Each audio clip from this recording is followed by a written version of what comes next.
All right, now we're starting the back nine here at New London. We're out here on hole 10. Enjoy. All right, hole 10, 444 feet, par 3. It's kind of like a flex shot over the top, flex shot. And you can see the bleachers, you kind of want to throw like 40, 50 feet short left of that is kind of where the basket's at. So I'm gonna throw, it's kind of a weird shot because you don't really want to skip too far left, but I'm gonna go with like a flex enforcer shot and throw just kind of nice and high and let it kind of stall spike back left. Oh, it's slipped on the, so that's gonna be OB probably left. It's just gonna skip. Yeah, I'm gonna try one more. That might have spiked down safe, but I kind of skidded out and kind of went way too high left. But I'm gonna try one more. This one's gonna be a criminal. There we go. That's what I'm looking for. That's a way better shot. Didn't slip, should skip right to the bucket. Yeah. So yeah, that should be about 20, 30 footer short. So we'll go up there and kind of see where those land and make our decision. All right, here's the criminal shot. This is kind of the more high percentage shot that I would normally throw. And we're gonna get the good birdie looks. That's right. But yeah, that's hole 10, kind of just an over top flex shot with, for me, like a criminal or enforcer disc, and just kind of stall, crash the green. It's all about putting. You're gonna get a putt on this hole and you just gotta make sure to make it. Hole 11, par 4, we got 560 feet. Another shorter par 4 for distance, but challenging in the angles you have to hit. So we got this one guardian tree on the right. You can kind of see the guardian trees on the left. That kind of defines the fairway. And so I'm going to go with the forehand harp on the first one. And I think that's kind of a shot that I'm real comfortable with. Just kind of start it on the right-hand side and just make sure to hit that ante. And we are going uphill as well, so it's going to want to fight back out. So I got to throw an understable harp and throw it with a lot of ante. So just like that. Oh, I clipped. That was such a money shot. I hit like an invisible tree. But that's exactly the shot I was, just nice, smooth ante with a little flex on it. That's exactly the shot that I was looking for. Bad result, but exactly the shot I want. So I'm gonna try the backhand dagger. Another good shot. So that should be, what is going on? I literally threw both those friggin' money. I'm literally throwing them exactly where I want to throw the shot. Jeez. And then throw it, shank it to the right, it's gonna be good. Those other two were way better than that. All right, so here's the one that didn't get bamboozled, so landed in kind of this landing zone where those other two were heading before it hit the tree. But yeah, then kind of just do like a nice smooth standstill harp to try to get down there to the green. Something just like that. Yeah, I like it, it's money. So yeah, that's kind of the play. Throw a putter, mid-range, or harp to this kind of spot, and then, you know, take whatever your most controlled upshot disc is and try to hit this tight, narrow gap. As you can see, there's trees everywhere. If you don't hit the fairway on the second shot, you're gonna be bouncing into a spot where you very likely could get a bogey or worse. So yeah, this hole is short. Like I said, from the tee pad, it's short, but once you get out here and play it, it is very tricky. All right, here's our shot. We got a little downhill 45 footer that we can definitely make.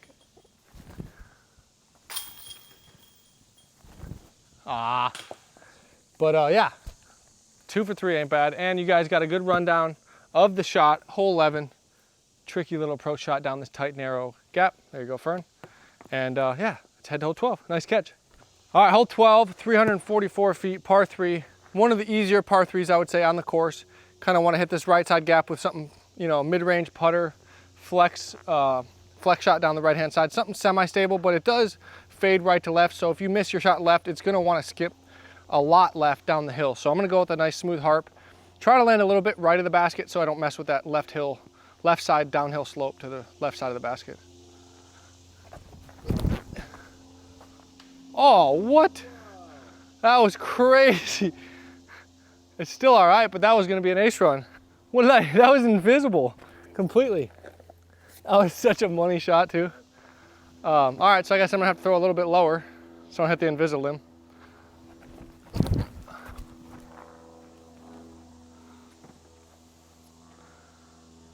Yeah, so that was better. Didn't throw it into that limb, but yeah, throwing a harp, just kind of 344 is a little bit downhill, so it's only playing like 320, so it's not a super long shot, and the gap's pretty generous, so this is a must-get birdie out here. All right, here's the Invisalign shot, so we still got up here for a good old birdie putt. So that's good. Yeah, that limb ain't stopping us from getting a birdie, you know? And then as you can see, this left-hand side, my other harp that I hyzered out didn't quite go down that slope, but if I would have went another couple feet, I could have very well went all the way down there and had not much of a putt. So that's something I'm thinking about, and that's why I want to kind of play to this right-hand side so I don't risk having no putt on this birdie or die par 3 out here for sure. All right, hole 13, 527 feet. It's kind of the name of the game out here, shorter par 4s that are very challenging because of the angles.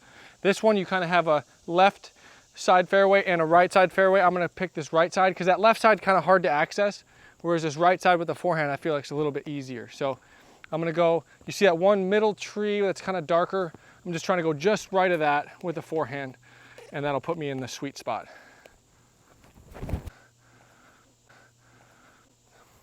Try one more. That was just too low. There we go, that's way better.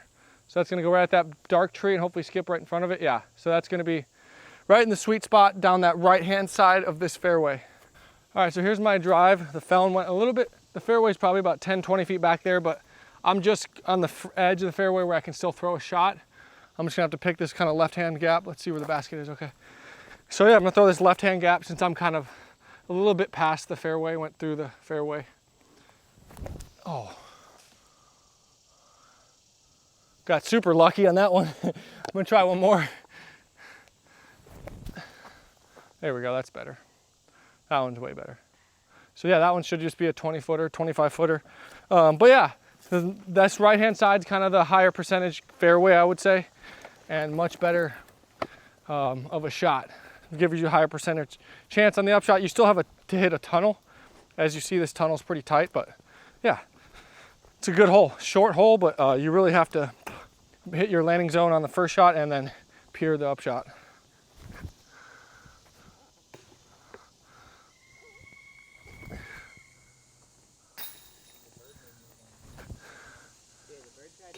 He did, I heard that.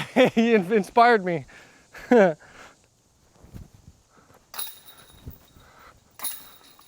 Hole 12, you can see how narrow the gap is, and yeah, it's a very good hole. You got the left and right side. If you're righty, lefty, forehand, backhand, you're still gonna have to hit a gap no matter which fairway you take. All right, hole 14, 390 feet. We got a downhill slope pretty much the whole way towards the basket, and kind of like a leaning tree that kind of goes up the gap. So it forces you to kind of throw low, because the higher you go, the gap gets a lot smaller. And so I think that that's definitely a challenge on this hole, because you want to throw it high, but also this gap closes off high. So you kind of want to throw it low and just throw it harder since you can't get the height that you want. I'm going to go with the compass down this left-hand side and just try to drag it back, kind of like a mid-range, nice and firm. Just exactly like that. That's golden. That should be about 20 to 25 feet. That's my straight compass. So it's just gonna go down there, hyzer flip and turn and hold. And so yeah, that's kind of the height that I wanted and the line that I wanted. And I matched those two. So now let's go see where I landed. Here's the mid-range, the compass. Landed right about 25, 30 feet, which is pretty much exactly where I wanna land, because I don't wanna land anywhere in the woods and have no putt. So I'll just take the high percentage 30-footer on this kind of uphill raised basket. So yeah, just kind of get a feel for the height of this basket. And but yeah, so yeah, this is kind of you see the gap, you see the green. It's kind of a nice green. It's very fair, but it forces you to really hit the gap, and you don't want to throw a driver and end up skipping, hit this hard picked fair or green and kind of skip into the woods and kind of have a blocked out putt. So I really like landing about 25, 30 short and taking that high percentage putt and giving yourself a good birdie look. Of course, when you're done with hole 14, you gotta ring the bell. Let everyone know you're done. All right, hole 15, 668 feet, par 4, dogleg straight right once you get out of this gap. It's a forehand if I've ever seen one, that's for sure. So you kind of just want to, for me, I'm just trying to throw that middle tree, start it there, And since it's like 200, 300 feet away, it has time to fly before it can start hyzering. And so I think that I'm throwing a stable enough disc to where I really think it's gonna hyzer out before it hits that tree. So that's kind of my mindset here.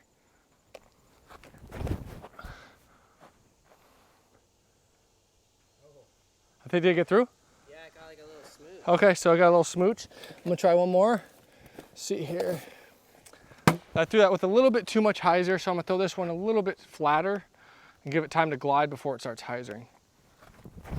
There we go, that's a little bit too much. But yeah, that's kind of the shot that I want, is just throw it nice and hyzer, blast it through the gap. Try a harp. Instead of throwing a driver, I wanna throw a seaward if a fairway, or I mean a putter just puts me out of the gap if I hit the gap, so. Oh my gosh. Yeah, so this hole's hard, but I'm just gonna play that first one. Give me, try to scramble a birdie or par from there. So my first shot came in a little bit early, so I have pretty much nothing. So it's just kind of a scramble for par. Just throw it underneath this tree and slide out into the fairway like that. But yeah, this hole is not easy. It's, you know, if you either hit the gap and get a birdie look, or you don't hit the gap and you're scrambling for par. That's basically how this hole goes. There's no in between. And so, yeah, basically that shot is just a scramble for par, and hope the next round I can get through the trees and get out in this open spot and give myself that chance for birdie. So, yeah, it's in a lot of these holes, it's pretty easy decisions. You either hit the gap, have a birdie look, or you don't, and you're just laying up for par. So that's kind of, in a certain way, it's kind of easy to make the decisions out here.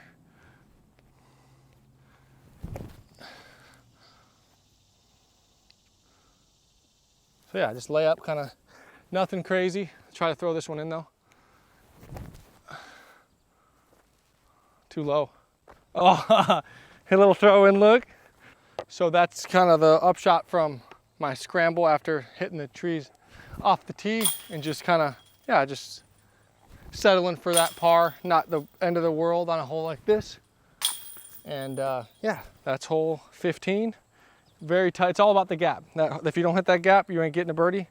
Simple as that. So it's got to have the right mindset to peer that gap and give yourself a good look. All right, hole 16, 435 foot par 3. Very challenging. This hole is pretty much a mandatory flex forehand. You're gonna want to bomb it down there with the forehand. This backhand, if you're a super genius, you could probably throw backhand. But I think if you want to get the high percentage birdie, 90% of people are really gonna be throwing that forehand down there. And I'm gonna just throw a nice smooth general. My beat up, it's downhill, so I'm gonna throw a beat up general and try to get that extra glide.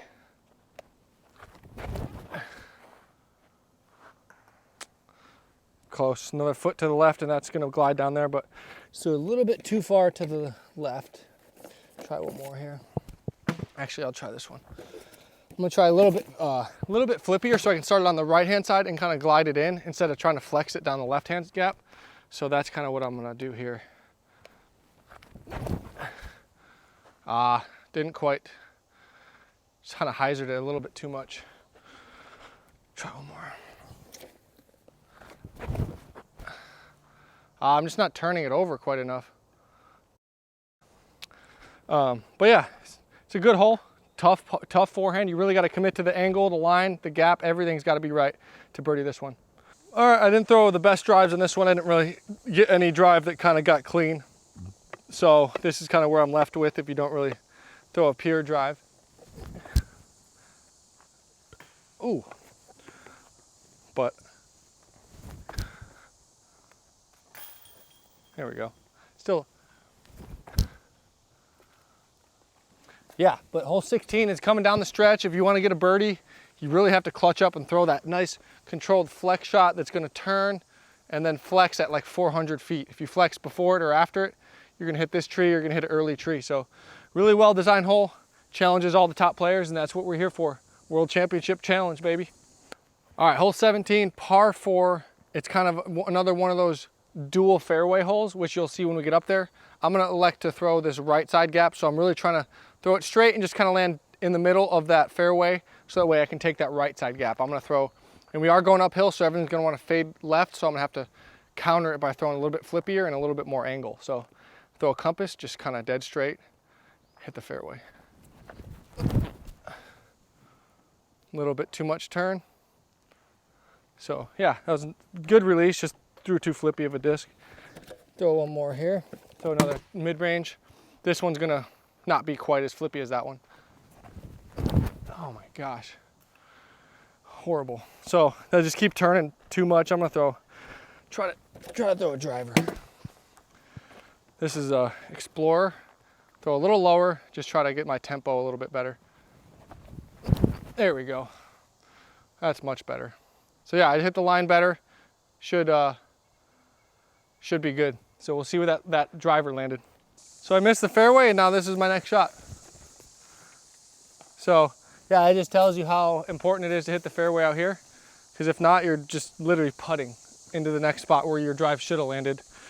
So yeah, now it's just throwing my upshot up to the basket from this pitch up. And that's a lot of, this is a lot of times where your drive will land in the first place. If you hit a tree, you're just pitching up to a spot where your drives normally land, and you have practiced a lot from there. So that's kind of why, I don't mind practicing from here, because it's going to either be for a birdie or trying to get up and down for a par. And I feel comfortable that that's a good game plan. Try this one more. Try the Explorer. There we go. It's good. It's gonna hyzer at the end. Should be solid. Yeah. There's just so many trees. I threw a friggin' absolutely perfect shot, still hit a tree and bounced away from the basket. So yeah, it's just, this course can be challenging in so many different ways. On the drive, upshot, blocked out on putts. I mean, it's just, yeah, there's just a challenge on every single shot, which I like. You're not just gonna limp in to finish and just get a bunch of birdies. You're gonna have to work for every single shot, and sometimes it's even working for that bogey save. All right, brings us to the last hole. This is a great finishing hole, very challenging. Once again, another hole that's very challenging to birdie. It's 870 feet uphill pretty much the whole way, and so it's playing about 900 plus feet, and there's OB on both sides, so it's not like you can just open up and rip as far as you can. And we got this one tree in the middle, so I'm gonna elect to go forehand around it left side, because I don't wanna risk bringing in this OB to the right-hand side. If I pull a backhand, your OB like 100 feet off the tee, whereas the forehand just seems like a higher percentage to land in the fairway. So I'm gonna go with a general high left and then let it fade back kind of towards that road. Something just like that. So just around that tree, and should be right near the road like I wanted. And that should just be an easy, I'm not even going for birdie. I mean, this hole, if you want to go for birdie, you're gonna have to throw it 450, 500 feet twice with OB everywhere, and it's just not worth the risk, and it's not really worth it, because even if you do that, you still have to hit a 50, 60 footer. It's just not worth the risk reward. All right, so here's my drive. Just threw a nice controlled, probably 400, 430 foot forehand into this spot. And now I'm just gonna throw a mid-range. It's not gonna come anywhere close to reaching the basket, which is totally what I want. So it's gonna go dead straight, and yeah, should just have an up and down with the putter from there. But as you can see, even if you want to be super aggressive and throw a backhand and get an extra 100 feet, you're gonna be in those trees with no shot. So there's really no real reason to go for it with all the risk. And it's not that I can't do it. If I really wanted to birdie this hole, I definitely could. And but it's just, yeah, once again, it's not worth it. So yeah, I'll take the par. I think there's like 2 or 3 holes out here where I'm literally just playing for par. I'm not even going for the birdie, and I'm totally fine with it. Doesn't mean that I can't birdie the hole. It just means that I just don't see the risk reward being there to really risk the potential for a double, triple bogey just to get that potential birdie. So that's kind of my mindset here. All right, so here's just kind of like a pretty routine flex kind of forehand slammer shot. Just control the speed and just give yourself a good 30, 20 footer, something like that. Yeah, it's a little short. I'm gonna try one more. Try one more little harp ski, just to get a little bit more practice with this shot. There we go. That's a little better speed. Almost. Yeah, that was a little better speed, a little better pop on that one. But yeah, I mean, either way, you're just playing for a par, and it's just a matter of, throwing that good upshot to give yourself close to get that par look. But it don't mean we can't make a putt for that par if we have to. Ah, third one, always. All right, guys, thank you for joining me here at New London for my second round ever and my first round with you guys on the camera and watching. Thanks to Joey, thanks to Dynamic Disc for supporting these. Thank you guys for watching, and we'll see you next time.